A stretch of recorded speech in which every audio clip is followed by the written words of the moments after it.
I take refuge in the one bright mind. I take refuge in the teachings of the truth.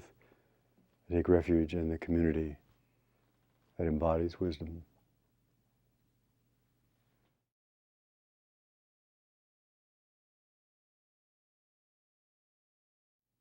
So let's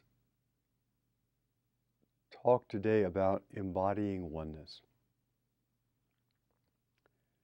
And let's do a guided meditation with that. The Dharma is, in one way, as clear and simple and direct as being able to see your own hands, to feel your own palms. It is obvious. But because our minds get so confused, we keep thinking there's something else, something else, something else, something better. I don't like this.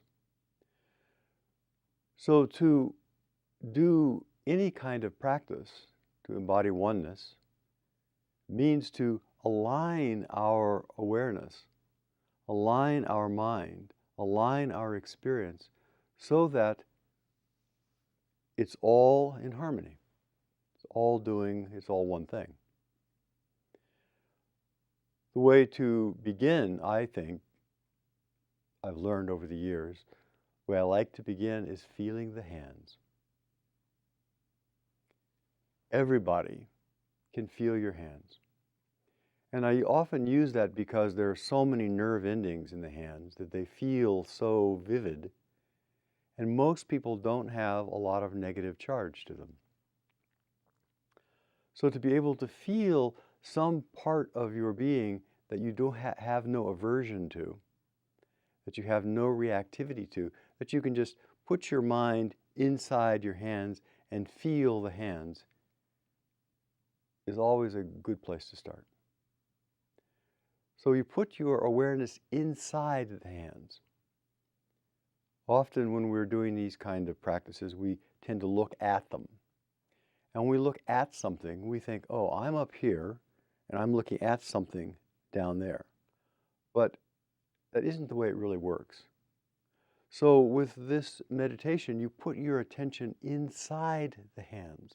You feel the hands. Now, that feeling has no evaluation. That feeling has a few words that we use to describe that. Sometimes it's pulsing, tingling, weight, temperature, moisture.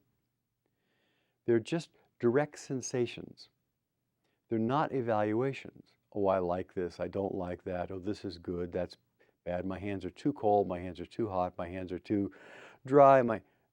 All of those twos are a judgment, a criticism, a evaluation, or even a positive liking.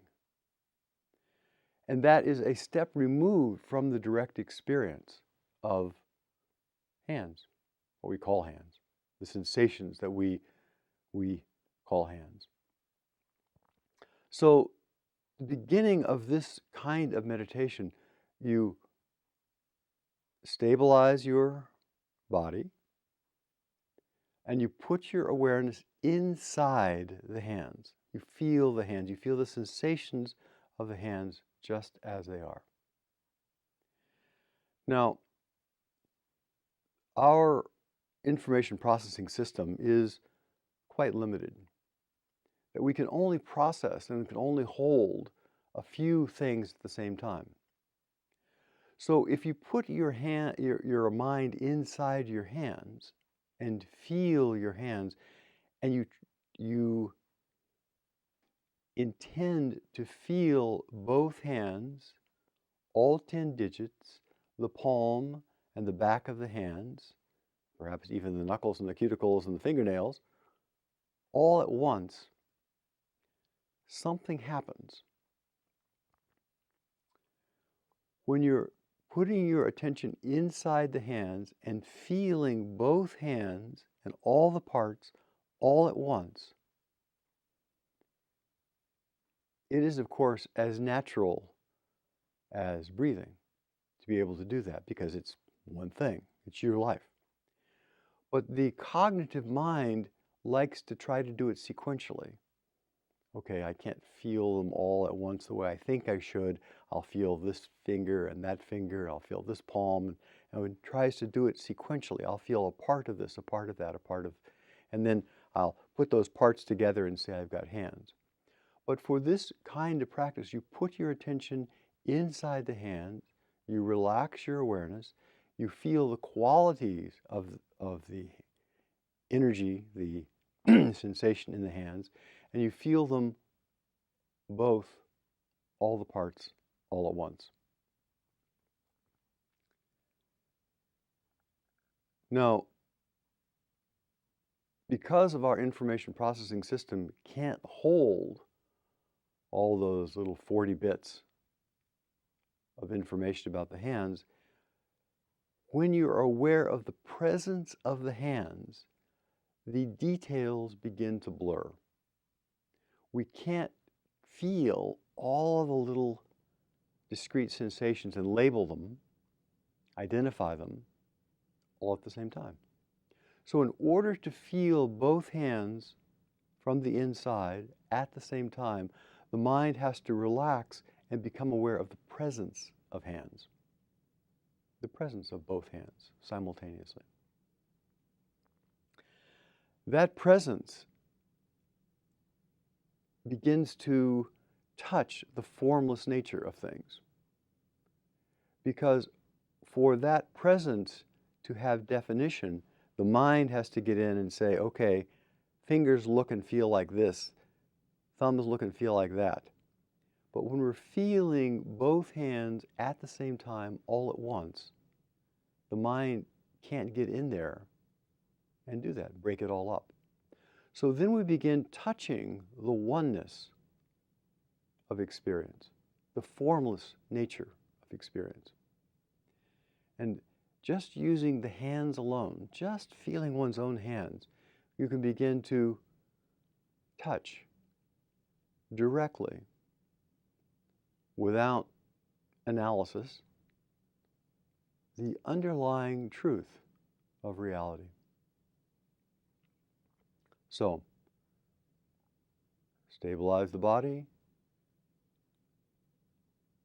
feel the hands from the inside, feel both hands at once, become aware of the presence of hands, and do that continuously. Now, the mind is not a machine, so by continuously, it doesn't mean that we grab a hold of something and we hang on to it and don't let it go and hold that for as long as we want, because the mind tends to waver, everything changes. So that awareness, that concentration on the hands has to include the quivering, changing nature of reality.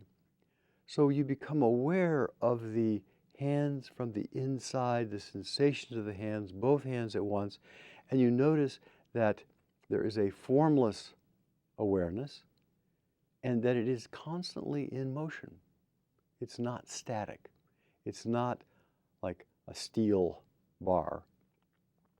And so this awareness from the inside begins to touch the formless, boundless, ever-present, ever-moving nature of reality. That's the beginning. So, have fun.